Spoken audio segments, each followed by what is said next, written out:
I promised you a really hard problem or two. Remember, I just told you that if something like an iceberg is, if you can only see 10% of the iceberg, that means you can't see 90%. What I just told you was that that meant that the density of the ice is 90% the density of the liquid.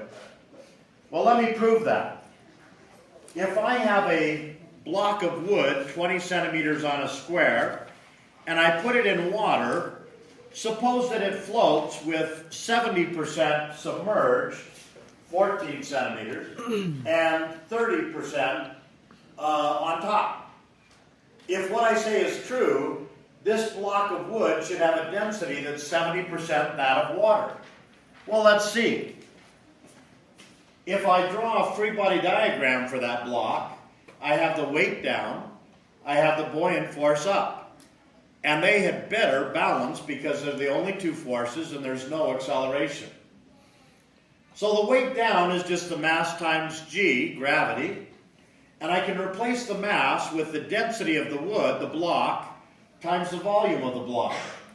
The density is how many grams I have in 1 unit of volume, and then I multiply that by the number of units of volume. Now, the buoyant force, on the other hand, is equal to the weight of the fluid in the Casper box. Well, what's the Casper box? Well, the whole block's not displacing water, just that part. Okay, the part that's submerged. And that's the Casper box. Now, the weight of that water is the mass of the water times g, and the mass of the water is equal to the density of the water times the volume of the water that's been displaced, the volume of the Casper box. So now I have those two forces, and I set them equal to each other. I can cancel the g, it's on both sides, and now remember what I'm trying to do. I'm trying to find the density of the block as a fraction of the density of water.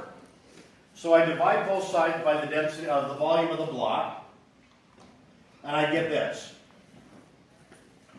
The density of the block is equal to the density of water times this fraction. This fraction is the volume submerged divided by the total volume of the block. It's the percent of that block which is submerged.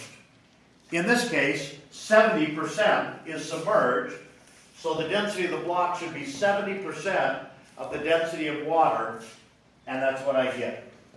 700 kilograms per meter cubed.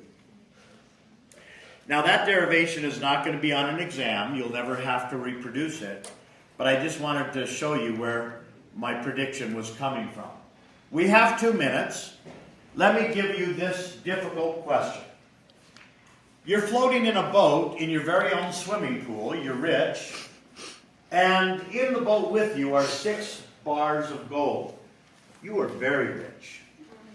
You reach outside the boat with a marker and you mark the level of the water on the side of the pool.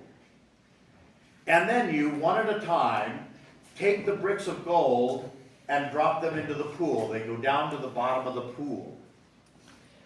Does the water in the pool go up above that mark you made with the marker?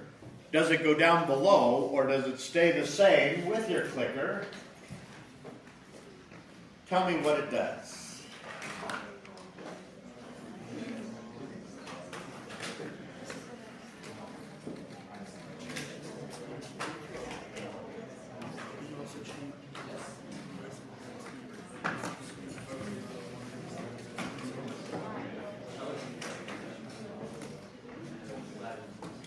Okay, has everyone voted?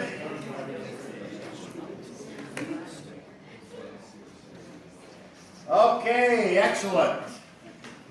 10 of you got that right. 10 of you.